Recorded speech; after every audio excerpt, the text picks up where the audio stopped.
Welcome to TAC Service. Shalom teman-teman semua. Pada hari ini sebelum kita mulai beribadah, aku ingin menyampaikan beberapa pengumuman. Untuk teman-teman yang belum join Cool dan rindu untuk punya komunitas, kalian bisa kontak yang ada di layar ini.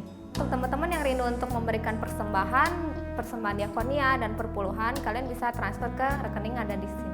Jangan lupa untuk follow Instagram TAC di @gamecc.tac. Selamat beribadah teman-teman semua. God bless you.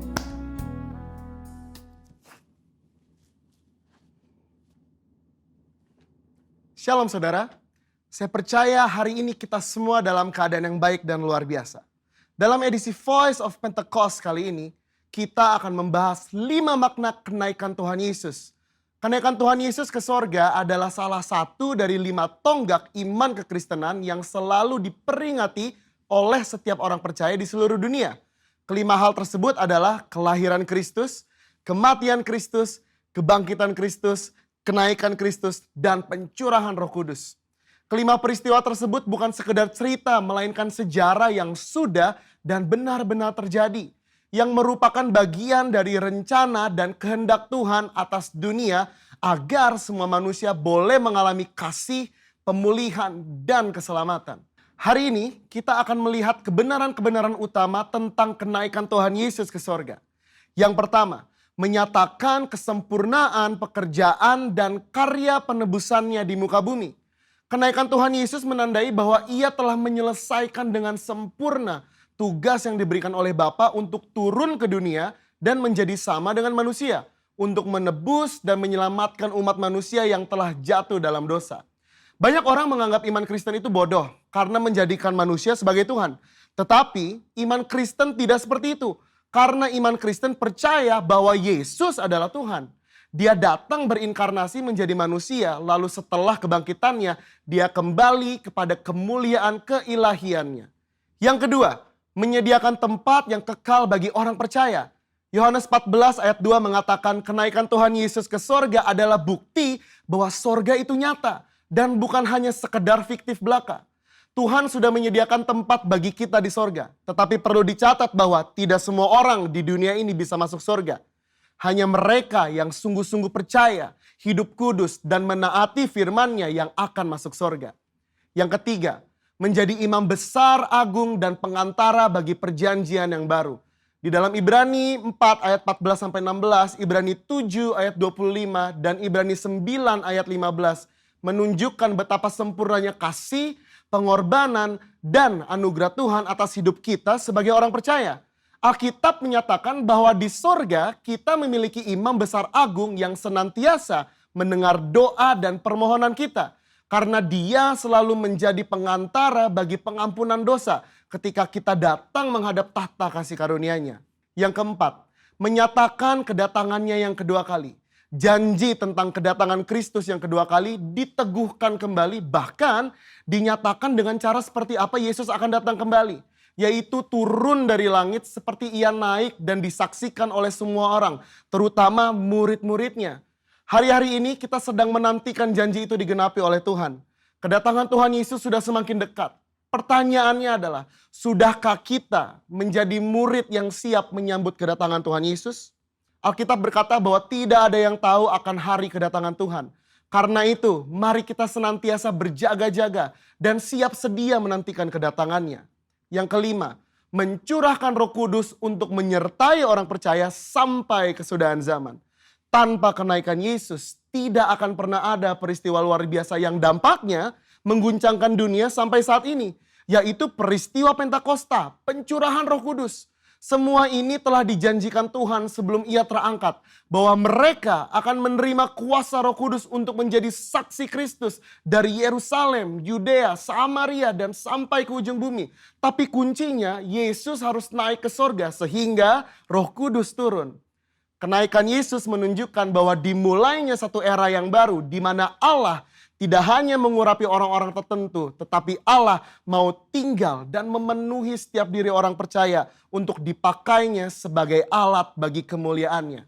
Kenaikan Yesus ke sorga menjadi jalan bagi tergenapinya kitab Yohanes 14 ayat 12 yang berkata, Aku berkata kepadamu, sesungguhnya barang siapa percaya kepadaku, ia akan melakukan juga pekerjaan-pekerjaan yang aku lakukan. Bahkan pekerjaan-pekerjaan yang lebih besar daripada itu. Sebab aku pergi kepada Bapa. Tuhan Yesus rindu untuk memakai setiap orang percaya. Dia ingin menyatakan kuasa dan kemuliaannya melalui kehidupan kita. Itu sebabnya dia harus naik ke sorga. Sehingga oleh karena karya Roh Kudus yang mengurapi, membaptis dan memenuhi kita, maka semua rencana dan kehendak Allah itu boleh terlaksana dan tergenapi. Sudahkah saudara dipenuhi Roh Kudus? Sudahkah saudara dibaptis oleh Roh Kudus dengan tanda awal berbahasa roh? Dan sudahkah saudara berjalan tiap hari dalam kuasanya? Karena untuk itu semua Tuhan Yesus naik ke surga. Saya percaya kita akan semakin sungguh-sungguh untuk menggenapi dan melaksanakan kehendak dan rencana Tuhan atas hidup kita. Saudara, untuk penjelasan lebih lanjut dari tim teologi kami, silakan klik link yang ada di atas atau scan QR Code yang tersedia. Salam integritas. Tuhan Yesus memberkati.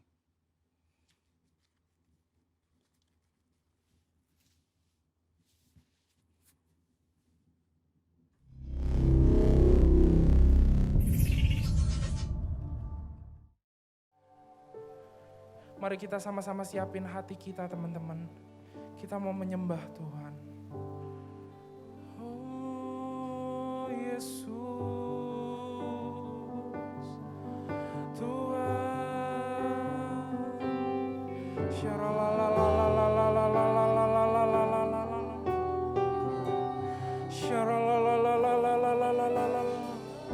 Tuhan Yesus, oh Yesus Tuhan,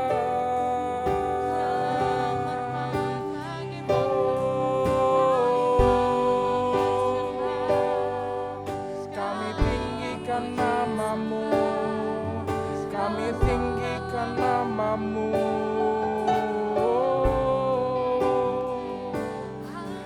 Yesus Tuhan. Kami mau masuk hadirat-Mu, kami mau menyembah-Mu Tuhan Yesus. Oh,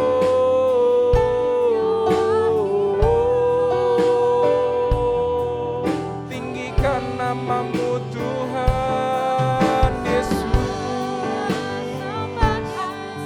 Sembah Tuhan, kami mau masuk hadirat-Mu.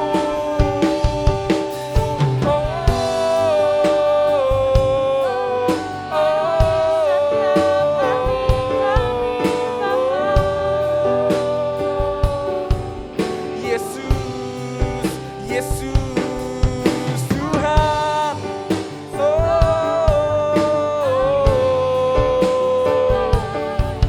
Yesus Tuhan, kami tinggikan nama-Mu.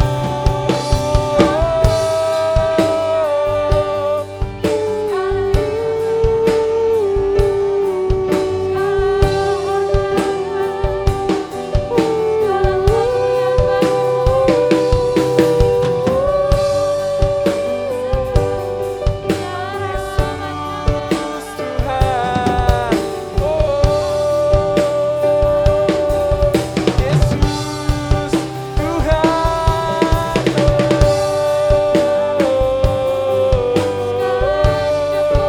indah nama-Mu Tuhan, indah nama-Mu Tuhan.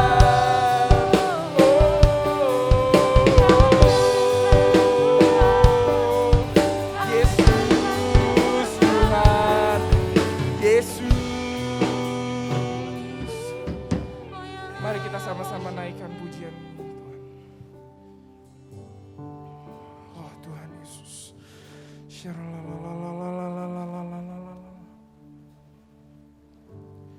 Ujilah aku Tuhan, cobalah aku Tuhan, batinku dan hatiku. Mataku tertuju padamu. Aku cinta padamu, Tuhan.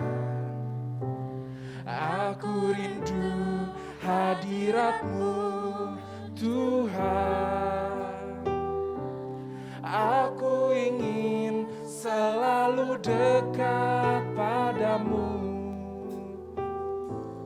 menikmati kehadiran-Mu. Ku nyanyi Hosana, ku nyanyi Hosana bagi Rajaku yang duduk di tahta. Aku muliakan dan ku agungkan, Kau layak disembah. Ujilah aku, Tuhan. Cobalah aku, Tuhan. Selidiki batinku dan hatiku. Mataku tertuju padamu. Aku cinta padamu, Tuhan. Aku rindu hadirat-Mu, Tuhan.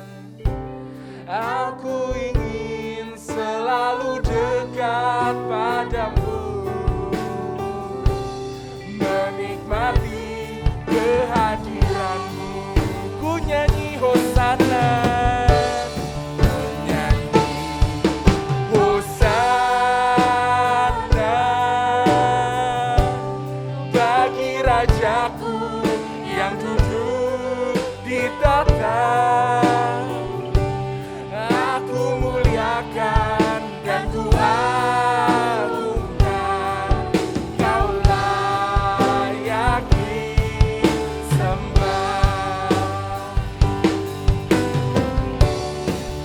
Nyanyi Hosana bagi Rajaku yang duduk di tahta. Aku muliakan dan ku agungkan, Kau layak disembah.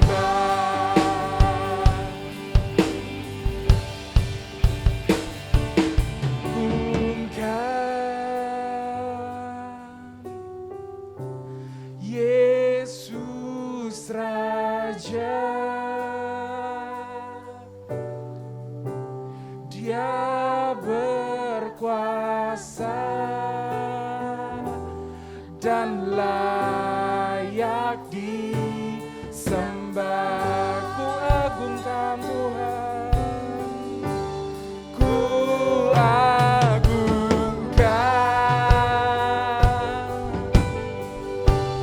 Yesus Raja. Dia berkuasa dan layak disembah. Ku agungkan, ku agungkan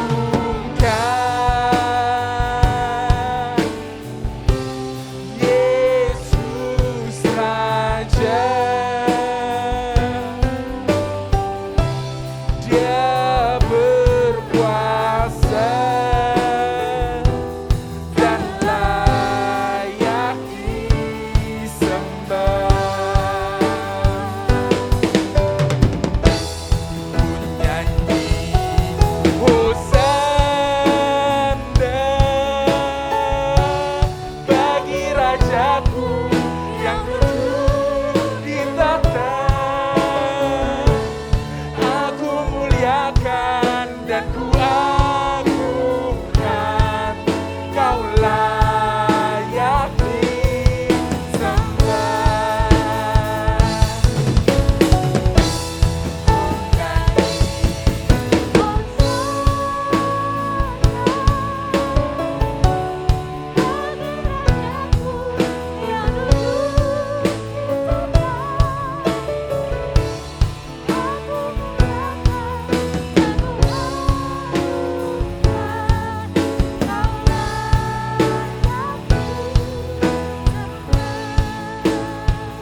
Ini kami Tuhan.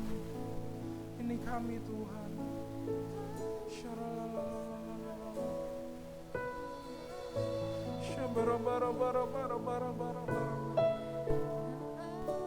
Kami rindu hadirat-Mu Tuhan.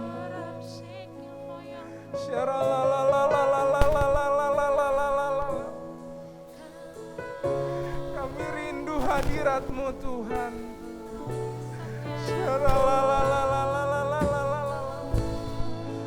Tuhan Yesus hadir Tuhan.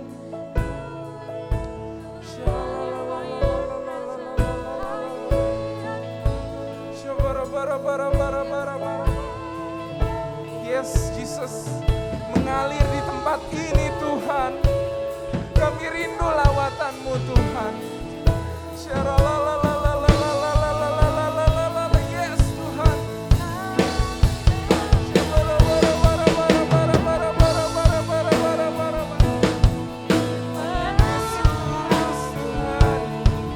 Yesus Tuhan.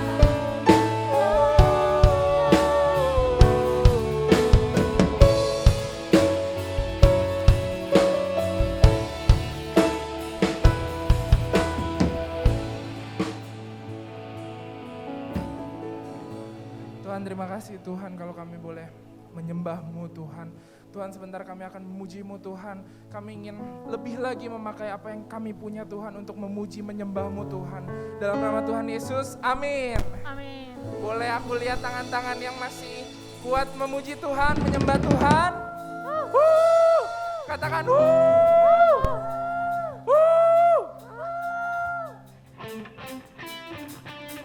Mari kita sama-sama angkat tangan kita tepuk tangan sama-sama.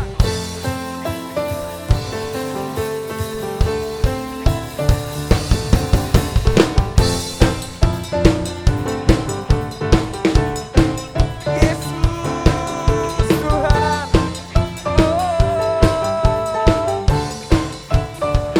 Mari kita sama-sama katakan. Melukis cakrawala, merangkai jagat raya, pencipta alam semesta, pemilik kehidupan yang sanggup menyelamatkan, dialah jalan kebenaran. Mari kita sama-sama katakan. Kami rindukan kuasa lawatan-Mu, kebangkitan pasti terjadi. Datanglah dan bertata, kuat dan berkuasa, saat hati bersatu, menaikkan pujian, belenggu di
kebangetan, mungkin teman-teman udah ya udah.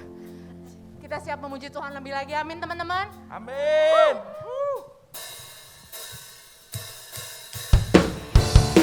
Boleh dong sambil goyang kanan kirinya.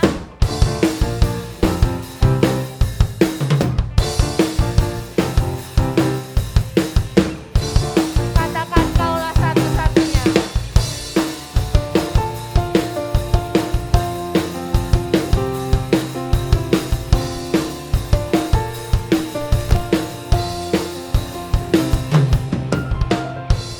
Kaulah satu-satunya. Kau sumber dari segalanya ya Bapa. Sumber dari segalanya. Kau kebenaran yang selalu ku pegang. Kau keyakinanku bersinar terang. Yesus Tuhanku yang berkuasa atasku, hidupku takkan sama. Ku tahu sungguh anugerah-Mu bagiku, hidupku takkan sama.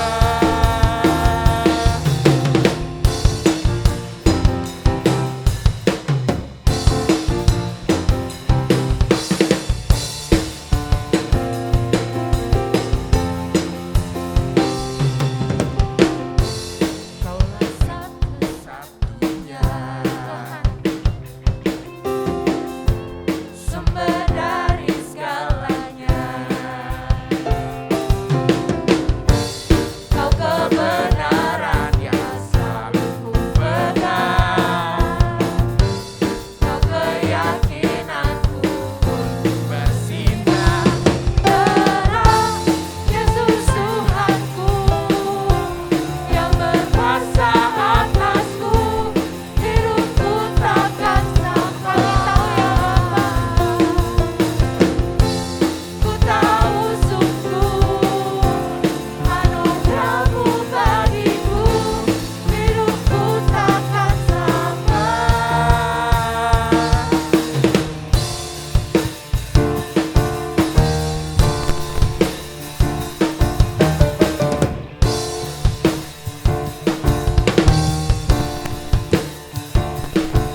Sama-sama angkat tangan kita.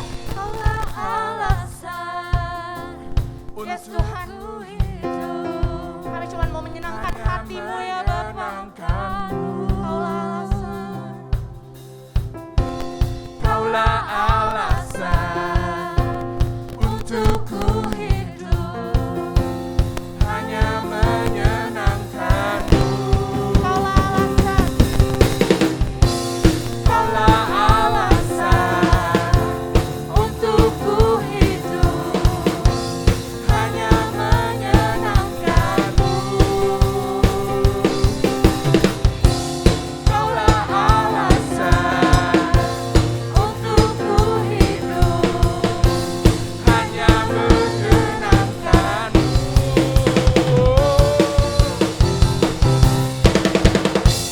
Yesus Tuhanku yang berkuasa atasku, hidupku takkan sama.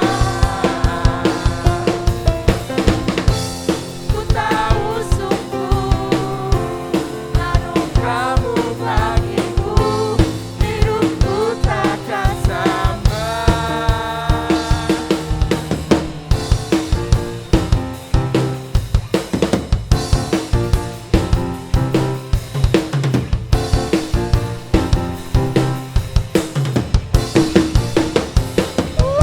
Sorakan haleluya. Haleluya.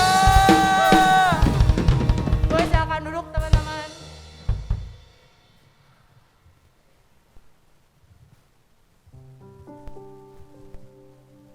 Yuk teman-teman, kita mau siapkan hati kita lebih lagi buat masuk firman Tuhan. Tuhan, sebab kami tahu ya Tuhan, rancangan-Mu Tuhan, rancangan yang penuh damai sejahtera ya Tuhan Yesus. Tuhan, biar segala kehendak-Mu ya Tuhan yang jadi Tuhan atas kehidupan setiap kami ya Tuhan. Sebab kami tahu ya Tuhan, hidup kami bukan milik kami lagi ya Bapa. Dan sebab kami percaya Tuhan, sekalipun kami harus lewat lembah kelam ya Bapa, rencana-Mu ya Tuhan yang terbaik buat kehidupan setiap kami ya Tuhan. Kami gak bisa lihat sekarang ya Tuhan, tapi kami gak pernah Tuhan meragukan Tuhan kasih-Mu buat setiap kami.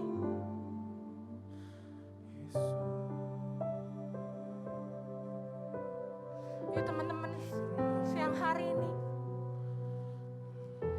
yuk kita manfaatkan semua waktu yang ada hari ini buat sembah Tuhan, buat masuk dalam hadirat-Nya Tuhan.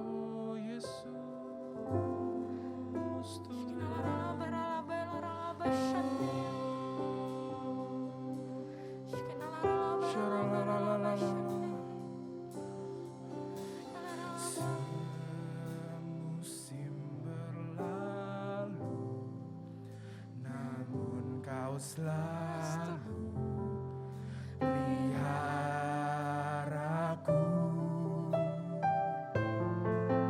Kasih dan setiamu tak pernah layu di hidupku. Lebih luas dari samudra, kebaikan-Mu Bapa takkan habis di hidupku. Lebih tinggi dari cakrawala, tak terbatas kasih-Mu. Sungguh ku bersyukur.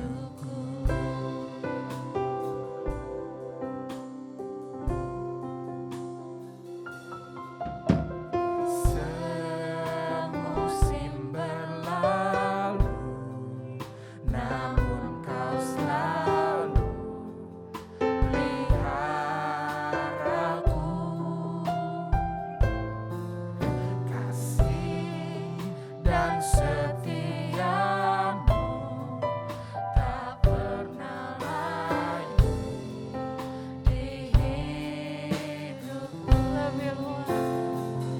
Lebih luas dari samudra, kebaikan-Mu Bapa takkan habis di hidupku. Lebih tinggi dari cakrawala, tak terbatas kasih-Mu. Sungguh ku bersyukur. Lebih luas dari samudra, kebaikan-Mu Bapa takkan habis di hidupku. Lebih tinggi dari cakrawala, tak terbatas kasih-Mu. Sungguh ku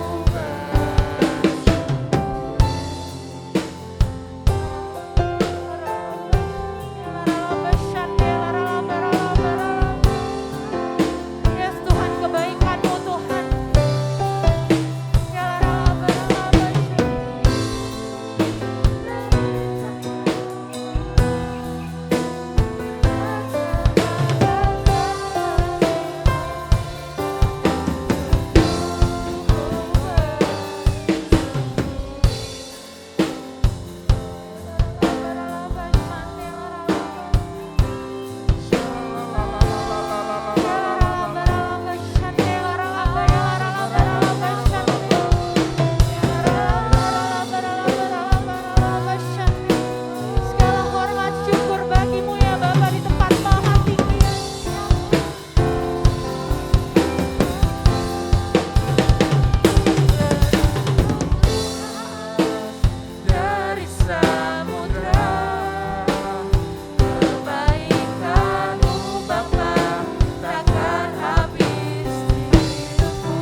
cakrawala, tak terbatas kasih-Mu, sungguh ku bersyukur. Teman-teman boleh sama-sama bangkit berdiri.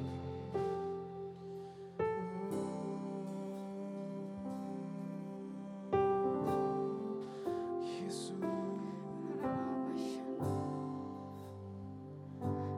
Lebih luas Dari samudra, kebaikan-Mu Bapa takkan habis di hidupku. Lebih tinggi dari cakrawala, tak terbatas kasih-Mu, sungguh ku bersyukur.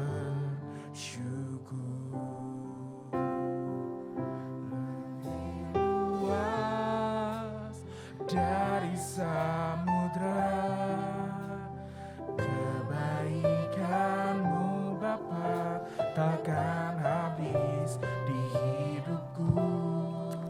Lebih tinggi dari cakrawala, tak terbatas kasih-Mu, sungguh ku bersyukur.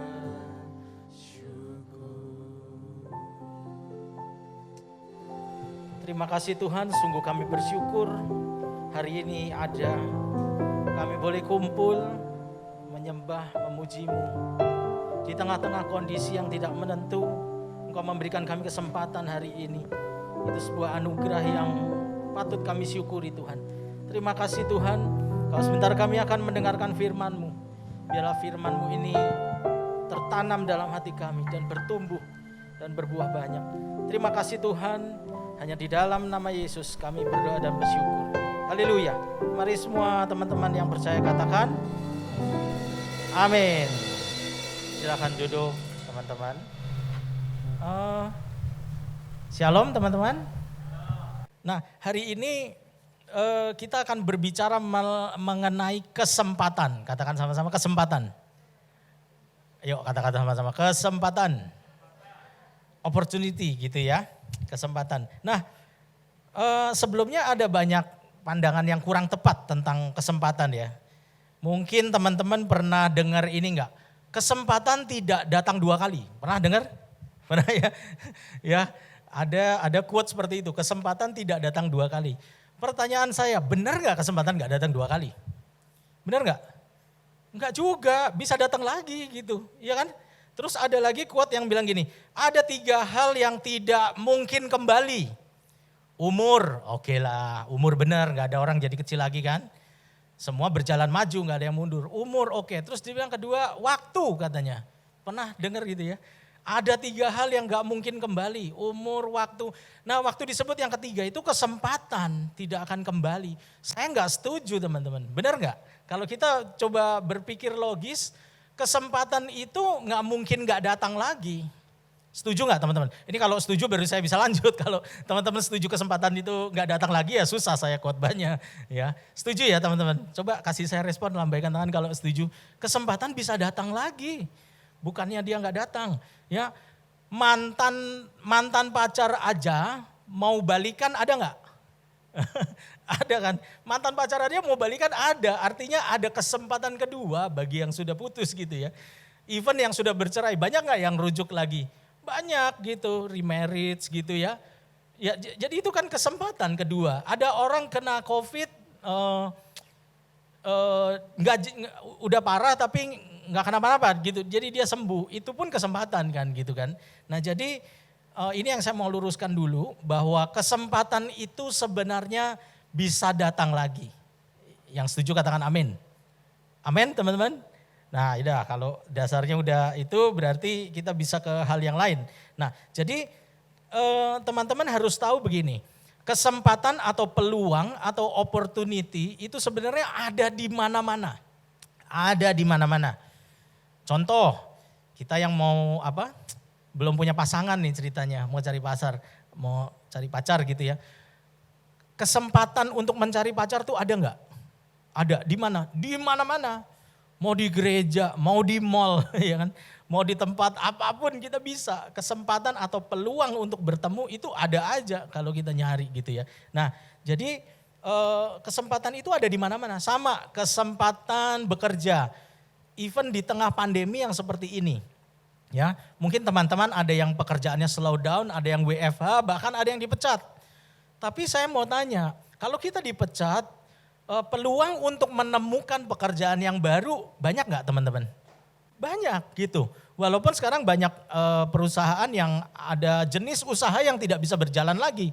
Ya, tour and travel dan sebagainya itu banyak yang benar-benar stop. Event-event itu baru sekarang mulai pelan-pelan. Nah, tapi di luar itu selama 1 tahun kemarin ada nggak?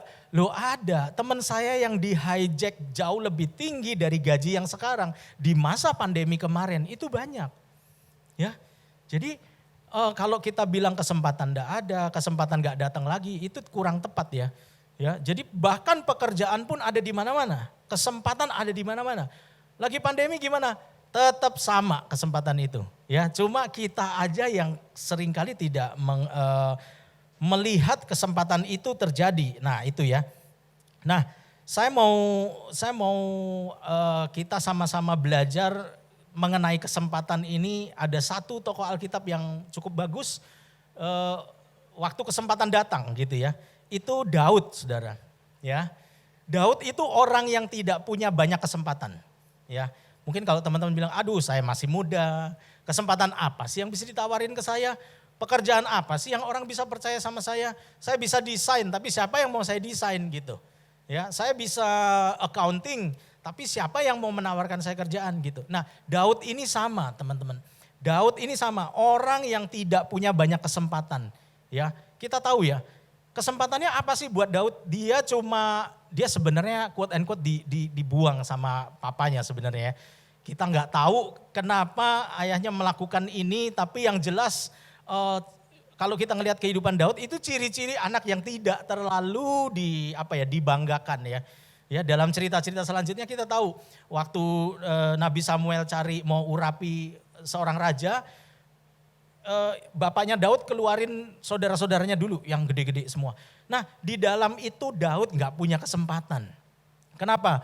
Dari sisi perawakan dia nggak ada gitu. Bahkan dibilang dia kemerah-merahan bukan ganteng gitu ya. Kalau ganteng tuh enak. Dia kemerah-merahan artinya lucu gitu. Ini orang udah imut lucu gitu. Kakaknya gede-gede semua. Saya nggak ngerti salah di mana Alkitab nggak jelaskan, tapi kakaknya gede-gede semua. Karena masuk militer semua akhirnya. Gitu kan. Nah, Daud ini nggak punya kesempatan. Even papanya juga nggak terlalu kasih dia kesempatan. Terbukti dengan apa? Dia cuma disuruh pokoknya ada kegiatan lah ya. Dia keluar rumah pokoknya ada kegiatan. Dikasih 2 atau 3 ekor domba. Bayangin teman-teman. Kita kalau jadi seperti ini jangan berkecil hati. Kita tahu kan Daud ceritanya akhirnya sampai kemana ya. Tapi saya mau flashback di awal-awal.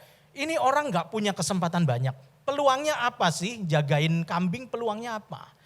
Mending kalau jagainnya satu kumpulan ribuan gitu, itu peluangnya gede. Peluangnya gede gitu. Dia bisa kelola, dia bisa kembangkan skill segala macam. Tapi ini 2 sampai 3 ekor. Peluangnya apa? Saya mau bilang bahwa peluang Daud itu nggak banyak. Kesempatan dia bahkan nggak ada, bukan nggak banyak ya.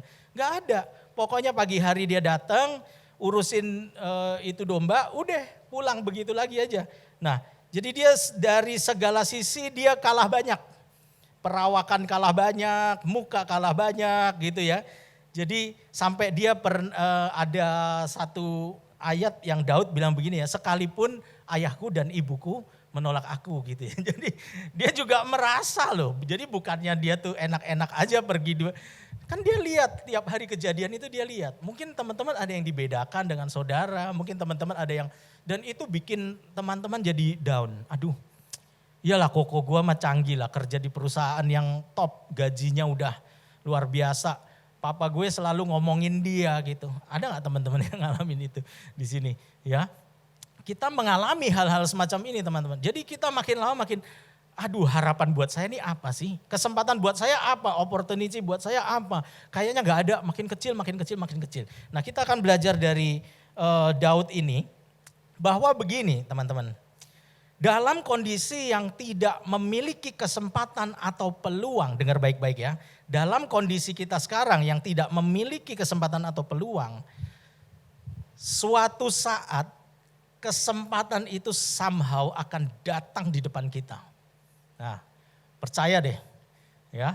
Kesempatan, saya bilang kesempatan yang besar ya, bukan cuma hal-hal yang remeh-temeh sehari-hari, bukan. Tapi kesempatan yang besar yang membuat kita akan naik begitu tinggi sampai kita kayaknya breakthrough gitu. Nah itu akan datang teman-teman. Nah masalahnya sekarang begini, waktu itu datang, siapa kita saat itu datang, itu yang penting, itu yang saya mau bagi siang hari ini. Jadi betapapun kesempatan sangat minim dalam hidup teman-teman, tapi percayalah suatu saat entah bagaimana itu kesempatan bisa datang. Nah ini loh kadang-kadang yang orang dunia bilang ini gak akan datang 2 kali nih gitu. Ya kadang-kadang ada benernya gitu ya, kadang-kadang ada benernya tapi tetap itu akan datang. Misalnya kesempatan yang besar pertama kita miss, nanti ada kesempatan lain. Karena apa? Karena Tuhan tuh sabar sama kita, amin. Tuhan selalu kasih kita kesempatan. Nah cuman kadang-kadang kitanya yang miss. Nah jadi begitu, ingat baik-baik ya, sekalipun teman-teman bilang bahwa aduh saya nih gak ada kesempatan, pendidikan kurang, ekonomi kurang, segala macam kurang. Nah waktu kita berpikir seperti itu pun someday, ingat baik-baik, catat baik-baik, suatu ketika kesempatan itu akan lewat juga di depan kita. Nah yang jadi problem begini, waktu kesempatan yang besar itu datang, kitanya yang kagak siap. Itu loh, yang jadi masalah itu, kitanya yang gak siap gitu. Contoh ya, waktu pandemi datang, banyak kesempatan yang tertutup ya. Tadinya orang udah berkarir, ada yang banyak yang baru diterima kerja, bulan Januari mulai start kerja, tiba-tiba Maret di pandemik begitu rupa. Jadi akhirnya ada yang diberhentikan, ada yang dikurangi dan lain sebagainya. Jadi banyak kesempatan yang tertutup. Tapi perhatikan bahwa ada kesempatan lain yang sebenarnya dibuka gitu. Nah kita yang gak lihat dan kita yang gak siap. Begitu orang diberhentikan dari pekerjaan, apa yang dia lakukan? Banyak orang kebingungan hari itu. Saya ingat ya 1 tahun yang lalu ya, bulan-bulan Maret gitu ya. Banyak orang tuh wait and see gitu ya, wait and see. Oh PSBB sampai kapan, oh ini sampai kapan. Lama-lama mereka melihat makin mengerikan. Mall makin ditutup, ya kan sempet kan kayak gitu kan. Nongkrong-nongkrong malam dibubarin satpol, wah ini kok makin ngeri ya gitu. Jadi terus banyak juga yang baru bikin ini loh, tempat ngumpul-ngumpul kafe begitu. Itu kepukul banget. Jadi begitu Maret itu semua di stop, ada kafe-kafe yang renovasi sudah selesai, udah tinggal grand opening, kagak jadi saudara. Itu di pinggir-pinggir jalan banyak tuh waktu itu ya. Jadi waktu kita nggak siap sesuatu yang lain, nah itu dia kita akan sangat menderita di sana gitu. Nah kita akan belajar mengenai Daud. Kapan sih kesempatan Daud itu datang? Ini si anak yang tidak punya kesempatan, tidak punya peluang, tidak punya apa-apa, semua dibedakan, semua kurang. Gitu ya. Nah tahu nggak kesempatannya Daud datang kapan? Datangnya tuh dia nggak sangka, papanya bilang begini, saya baca di 1 Samuel 17 ayat 18. Dan baiklah sampaikan keju yang 10 ini kepada kepala pasukan 1000. Tengoklah apakah kakak-kakakmu itu selamat dan bawalah pulang suatu tanda dari mereka. Ya. Ini papanya nih bukan lagi khawatirin Daud, bukan. Papanya lagi khawatirin anak-anak yang lain yang ikut perang. Sampai di sisi ini aja kesempatan ini bukan untuk Daud sebetulnya. Dia cuman, nih lu bawa keju ya, itu kepala-kepala pasukan itu lu kasih. Terus lu ngintip, koko lu selamat atau kagak. Bawalah sesuatu dari mereka. Biasanya tuh apa sih misalnya, apa kayak kalau kita zaman sekarang, gantungan kunci kayak sapu tangan kayak. Bawa sesuatu yang bikin bisa aku tenang. Oh ya ini masih selamat, si A, si B, si C ini masih selamat. Ini cuman hal yang simple banget saudara. Even gak kelihatan seperti kesempatan buat Daud. Gak kelihatan. Jadi dan Daud ini nurut ya, bayangin ya ini anak nurut. Di 1 Samuel 17 ayat 22, saya lompat sedikit. Lalu Daud menurunkan barang-barangnya dan meninggalkannya di tangan penjaga, barang-barang tentara. Berlari-larilah Daud ke tempat barisan. Sesampai di sana bertanyalah ia kepada kakak-kakaknya apakah mereka selamat. So Daud pun tidak mengira kesempatan itu akan datang. Tapi perhatikan baik-baik ya. Teman-teman juga nggak akan mengira kapan karena itu apa ya? It's kind of divine moment ya. Kayak orang bilang tuh kairos Tuhan gitu ya. Ada kairos Tuhan tuh nggak main-main loh. Tapi kalau dia datang kita nggak siap, habis kita. Nah Daud juga gitu. Dia cuma nganter lalu dia tuh nurut sama papanya. Dia lihat kakaknya. Oh masih pada hidup nih. Masih pada hidup. Oke lah. Dia cuma checking, just checking. Tapi waktu dia checking itu momennya itu waktu kedua kubu ini Filistin sama Israel lagi keluar. Jadi kalau perang zaman dulu itu kuat-kuatan, adep-adepan, terus olok-olokan, gak ada yang maju, oke bubar, sore bubar. Itu kayak gitu, masuk kemah masing-masing. Besok pagi gitu lagi. Pernah nonton Troy gak, film Troy? Perang zaman dulu kayak gitu.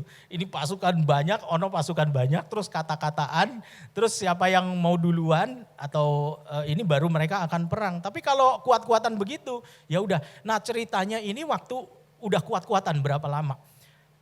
Si Daud datang di situ. Nah, momen dia datang waktu pasukan ditata. Pasukan ditata, Filistin juga ditata, tampillah Goliat. Nah, di sini kan dia ngolok-ngolok bangsa Israel. Nah, si Daud ini dia kan orang dekat sama Tuhan ya. Nah, dia kupingnya panas banget waktu dengar itu. Nah, kita tahu cerita lanjutannya. Ternyata momen itu jadi kesempatannya dia, peluangnya dia. Apakah dia langsung jadi raja setelah mengalahkan Goliat? Enggak. Tapi itu jadi momen awal di mana kesempatan itu datang dan itu dia tangani dengan baik. Nah, kita mau belajar itu supaya waktu kesempatan datang kepada kita, peluang datang kepada kita itu siap gitu, ya. Nah, jadi yang pertama yang kita pelajari adalah begini. Kesempatan ketika dia datang, teman-teman dan saya apakah siap? Ini dia. Ini dia. Apakah kita siap waktu kesempatan itu datang? Nah, saya bersyukur ya waktu saya itu kan ngalamin krisis 2019. 2020 pandemik justru saya nggak kenapa-napa. Kenapa? Karena kebetulan bidang usaha saya itu well prepare banget untuk sesuatu yang online. Ngerti ya teman-teman? Saya memang tidak prepare ini tapi maksudnya kita nggak tahu pandemik, tapi karena saya punya skill dari tahun 2000 saya sudah main media. Dari tahun 2000 bayangin teman-teman, itu video masih di pondong-pondong nggak kayak gini, video masih gede pakai kaset, pakai pita gitu, bisa kusut. Sekarang kan nggak bisa kusut, cuman rusak aja memory card. Saya masih di zaman itu, saya sudah ada di sana. Nah ketika pandemic strike, saya kayak nggak ngalamin apa-apa saudara. Bahkan apa pekerjaan itu makin datang makin begitu rupa makin banyak sampai hari ini makin banyak ya. Yang kita bisa belajar dari sini apa? Karena saya punya sesuatu maka waktu kesempatan itu datang dia kayak ketemu aja. Nah pertanyaannya Daud punya apa dong gitu ya dong. Pertanyaannya Daud punya apa dong. Nah jadi Goliat itu tampil dia ngolok-ngolok kuping dia panas and then at some point saya juga nggak tahu ya bangsa Israel tuh mikir apa sampai anak kecil tengil disuruh maju gitu. Saya nggak ngerti, nggak ketemu baca di Alkitab sampai hari ini nggak ketemu. Sebegitu desperate-nya karena setiap hari dikata-katain dan nggak ada peperangan mereka pulang ke kemah besok begitu lagi berdiri lagi baris lagi dan nggak ada terjadi apa-apa sampai berhari-hari dan mereka desperate banget. Nah kemungkinan karena mereka desperate jadi ada anak kecil tengil. Ini siapa sih orang ini nih? Coba gua matiin nih gitu. Bayangin saudara, kalau kita lihat anak kecil kayak gitu, kita sebagai jenderal perang mikirnya apa? Duh apaan sih lu gitu kan? Duh apaan sih lu anak kecil? Duh apaan sih lu anak muda ngapain sih gitu kan? Tapi somehow nggak tahu kenapa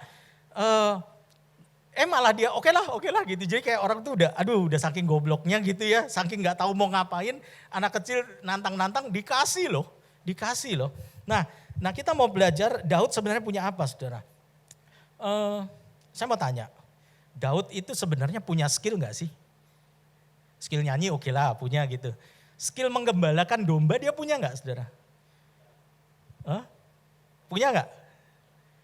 Punya sih, tapi maksud saya gini, domba 2-3 ekor tuh nggak usah diurusin juga hidup, percayalah. Ya kan? Maksud saya gitu. Secara skill Daud itu tidak punya banyak alasan untuk tidak mengasah skillnya. Itu aja.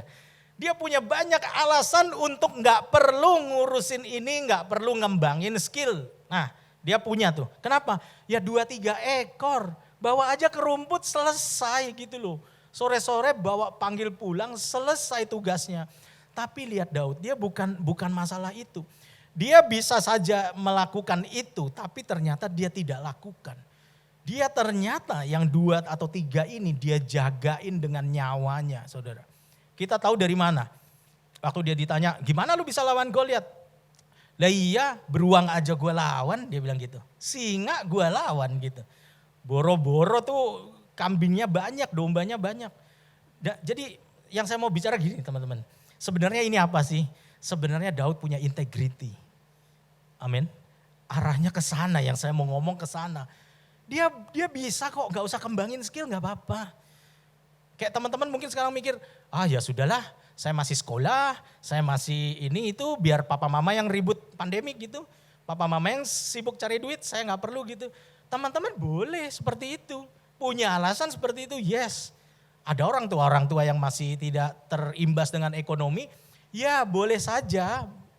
Daud juga boleh berpikir itu, tapi ternyata dia tidak. Dia tetap melakukan apa yang remeh dan gak kelihatan apa-apa itu. Sampai di sini teman-teman menangkap sesuatu, amin. Jadi skill yang dia harus gak bangun pun gak apa-apa, tapi dia bangun. Ada singa mau makan, dia bunuh singanya. Ya, orang bisa ini sih ya, waktu dengar dia cerita, singa dilawan, beruang dilawan, ini anak kecil apaan sih gitu. Aku tangkap janggutnya, aku gini. Coba teman-teman di sini kalau dengar anak kecil ngomong gitu gimana? Ini ngoceh aja nih gitu kan, ini lebay nih gitu. Tapi Alkitab tulis gitu kan, ya pokoknya kita gak tahu dah, gak pernah diceritain lalu singa mendatangi Daud gimana. Kayak Samson kita tahu itu real kan, dia adep-adepan sama singa gitu. Nah tapi Daud ini cuma dari mulut dia, dari mulut anak kecil. Tapi kita nggak debat di situ, tapi nyatanya Daud ini pada akhirnya seperti apa, itu membuktikan bahwa omongan dia ternyata benar. Ya kan? Dengan dia akhirnya tumbangkan Goliat, dia nggak main-main waktu lagi ngomong, janggutnya saya tangkep, beruang sama singa saya lawan. Itu dia nggak main-main. Ya kan? Nah, jadi yang pertama adalah yang tadi teman-teman, integritas. Sekarang mungkin gak kelihatan, kondisinya gak ketahuan, kesempatan yang gak ada. Tapi teman-teman bangun sesuatu gak sekarang? Ada skill yang kalian pelajari gak? Ada hal-hal yang kalian tingkatkan gak? Atau kita diem aja, ya udah saya masih sekolah, tunggu aja lulus, bentar lagi ini lah, kayak gitu. Ntar begitu orang tuanya papa gak bisa lo kuliahin kamu, uang kita terbatas. Nah tuh kita bingung tuh, lagi kayak gitu kita bingung. Kenapa? Kita pikirnya gak ada apa-apa gitu. Ya sudah nanti kuliah kok bisa. Berapa banyak orang-orang tidak jadi kuliah. Waktu awal sudah pikir jadi. Istri saya termasuk ngalamin. Wow udah dijanjiin pokoknya Australia. Semua udah tesnya apa semua udah aman. Udah aman. Gak jadi loh. Karena satu kejadian akhirnya gak jadi. Gak bisa gitu. Nah waktu itu terjadi teman-teman, kita punya apa? Nah Daud ini ternyata dia punya integritas. Skillnya ternyata dia asah, walaupun gak perlu. Yang saya bilang 2-3 ekor gak perlu diasah. Gak perlulah hidup sendiri mati sendiri gitu. Mati juga papanya gak bakal ngomel, kasarnya gitu. Itu integritas loh. Mati juga gak diurus juga gak apa-apa, gak bakal ngomel. Saya perform ini, nggak perform ini, supervisor saya juga diam aja gitu. Ya, bagi yang udah kerja kan gitu. Ada bos kerjanya baik gitu, begitu nggak ada bos kacau kerjanya. Udah nggak apa-apa dah, ngakuin kerjaan orang, take credit orang yang di bawah kita, ayo bikin laporan ini, ayo. Habis selesai kita lihat oke, asik, kasih ke bos, take credit kita jadinya. Yang kerja siapa? Bawah-bawah kita semua. Ya kan? Nah kita lakukan seperti itu. Kita tidak punya integritas saudara. Ya. Nah jadi yang pertama Daud itu punya integritas. Sekalipun gak ada yang lihat, sekalipun apa, sekalipun orang tuanya tidak memperhatikan. Jadi integritas itu bicara kata sekalipun. Ya, sekalipun gak ada bos, sekalipun gak ada orang lihat, sekalipun gak berharga yang kita lakukan, sekalipun kayaknya gak ada gunanya, tapi kita terus melakukan itu. Itulah integritas. Amin. Amin teman-teman. Ya, jadi yang pertama ya, ngerti ya. Daud itu punya itu. Jadi waktu kesempatan datang, akhirnya dia berhasil memanfaatkan kesempatan itu. Lalu hal yang kedua, jadi teman-teman jangan pasif ya. Teman-teman jangan pasif ya. Pandemi ini jangan ditungguin habisnya lah, jangan ditungguin. Daripada nungguin kapan pandemi habis, lebih baik pelajari hal-hal baru. Amin teman-teman. Ya, ada hal-hal yang kita nggak kuasai tapi kayaknya sekarang bisa laku dijual, ya udah coba aja gitu. Daripada habis mikir ini kapan selesai gitu. Nah, jadi jangan sampai teman-teman pasif karena percayalah begitu kesempatan datang kita nggak punya apa-apa itu akan sangat menyakitkan. Banyak orang sekarang pikir gini, aduh kalau dulu coba gue begini. Aduh dulu coba saya begini, sekarang saya nggak akan begini gitu kan. Ya kan? Ya. Nah, sekarang hal yang kedua. Yang kedua begini.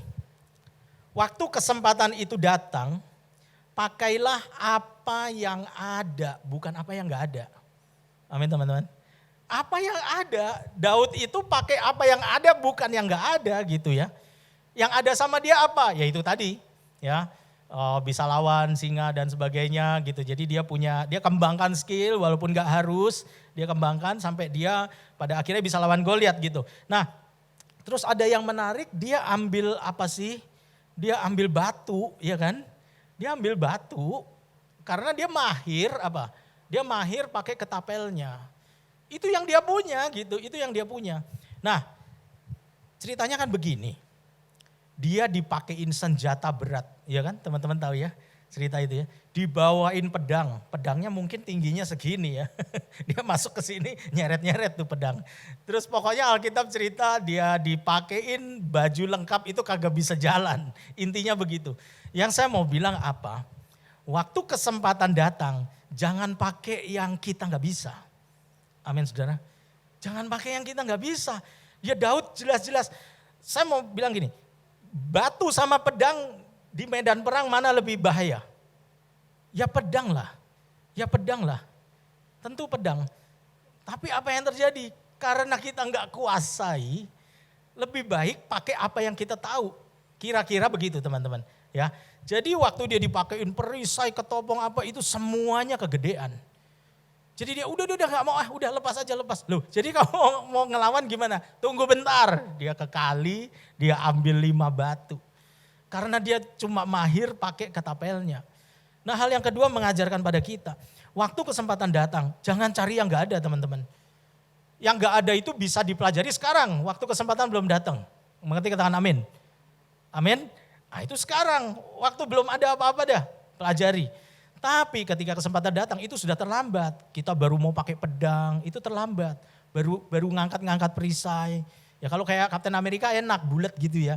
Ini enggak zaman dulu dari sini sampai sini nutup. Ngangkat aja susah gitu. Ya. Nah jadi pada akhirnya Daud pakai apa yang dia punya.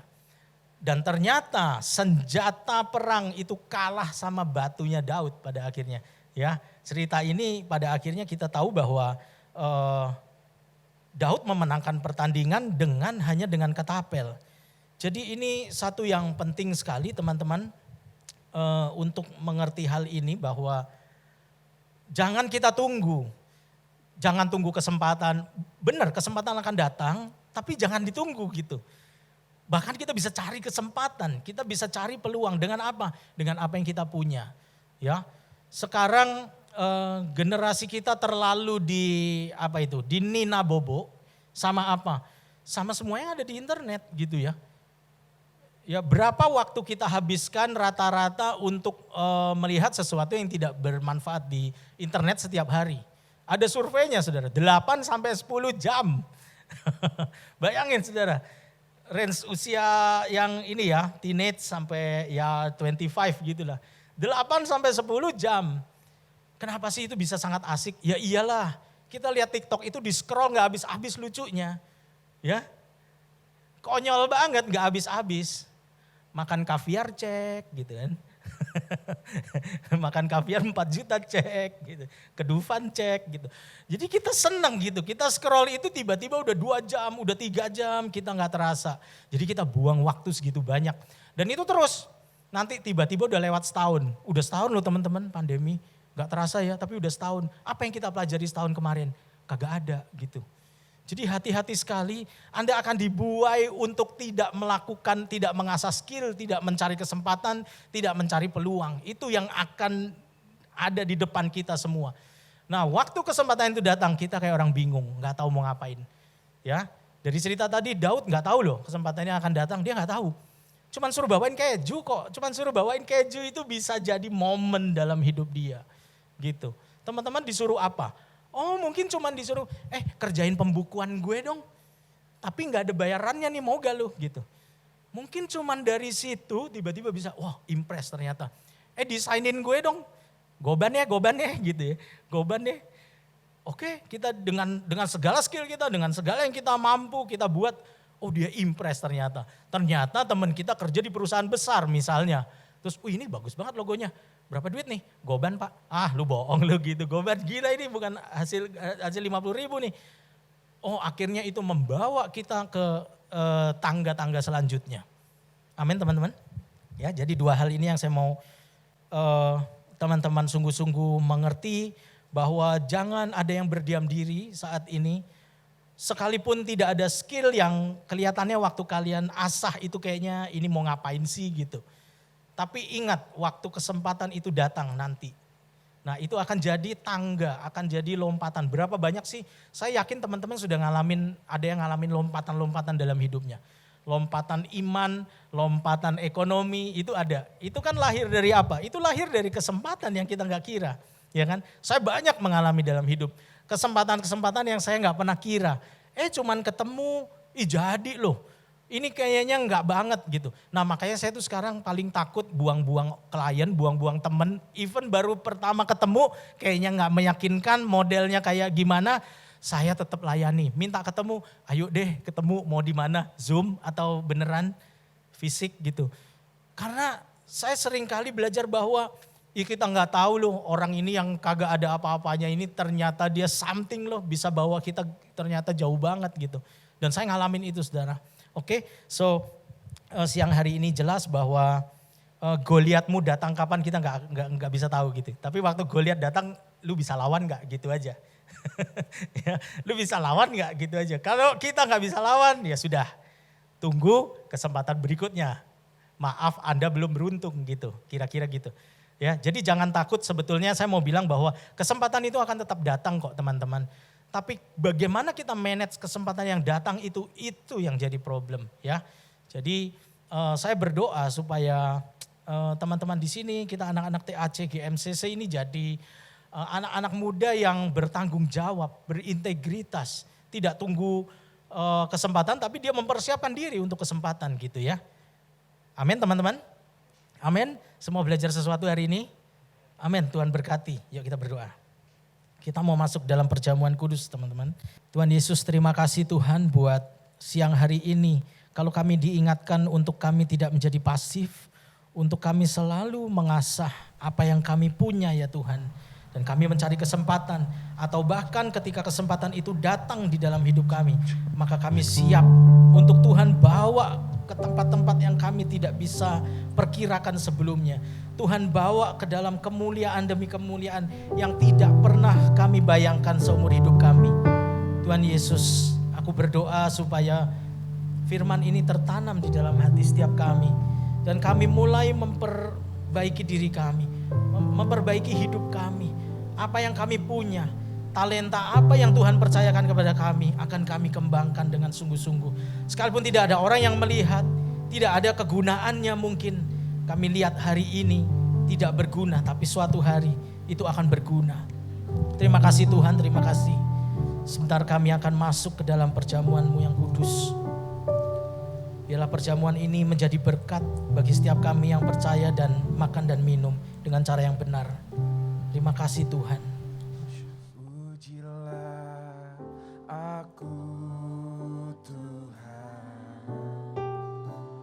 Cobalah aku Tuhan, selidiki batinku dan hatiku, mataku tertuju padamu. Aku cinta. Aku cinta padamu Tuhan, aku rindu hadirat-Mu Tuhan, aku ingin selalu dekat padamu, menikmati kehadiran-Mu. Mari angkat tangan kita nyanyi Hosana. Nyanyi Hosana bagi Rajaku yang duduk di tahta. Aku muliakan dan ku agungkan, Kau layak disembah. Ku nyanyi Hosana,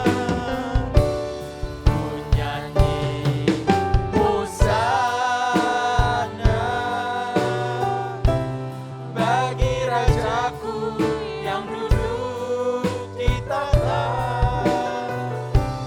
Aku muliakan dan ku agungkan, Kau layak disembah. Engkau layak disembah Tuhan, Kau layak disembah, Kau layak disembah, Kau layak disembah. Mari kita masuk perjamuan kudus. Angkat roti tangan kanan kita tinggi-tinggi. Sebab apa yang telah kuteruskan kepadamu telah aku terima dari Tuhan, yaitu bahwa Yesus pada malam waktu ia diserahkan mengambil roti, dan sesudah itu ia mengucap syukur atas dan ia memecah-mecahkannya dan berkata, inilah tubuhku yang diserahkan bagimu, perbuatlah ini menjadi peringatan akan aku. Mari kita makan roti ini di dalam nama Yesus.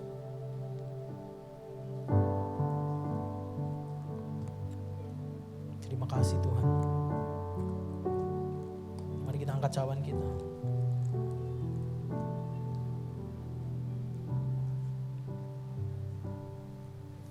Demikian juga ia mengambil cawan sesudah makan, lalu berkata, cawan ini adalah perjanjian baru yang dimeteraikan oleh darahku sendiri. Perbuatlah ini setiap kali kamu meminumnya menjadi peringatan akan aku. Sudah dikasihi Tuhan, bukankah cawan pengucapan syukur yang atasnya kita ucapkan syukur adalah lambang persekutuan kita dengan darah Yesus? Mari kita minum dalam nama Yesus.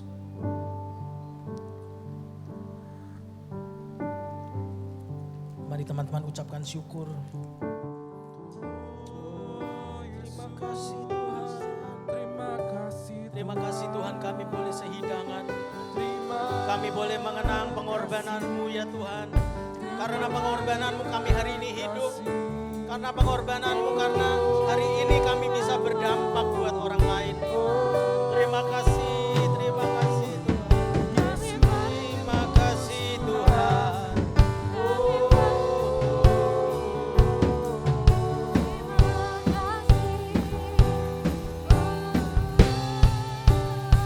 Yesus Tuhan.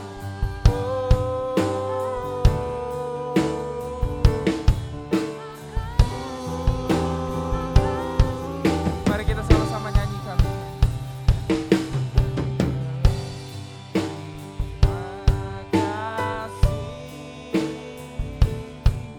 Tuhan Yesus Tuhan.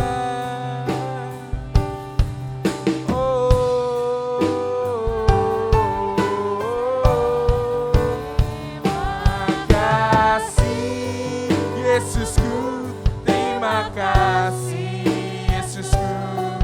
Puji syukur hanya bagi Tuhanku. Terima kasih Yesusku, terima kasih Yesusku.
Terimalah dan terimalah berkat daripada Allah Bapa melalui anaknya yang tunggal Yesus Kristus dan persekutuan yang manis oleh Roh Kudus yang senantiasa akan menuntun, membimbing, menjaga hidup kita sampai kudus tidak bercacat celah menjelang Yesus datang kedua kali.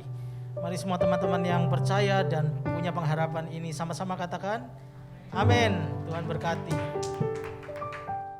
Thank you buat teman-teman yang udah nonton video ini ya, dan jangan lupa komen, like, dan subscribe. Terus cek juga di video kita yang lain, itu ada konten-konten yang lainnya yang semoga mungkin bisa bermanfaat buat teman-teman semua. Dadah!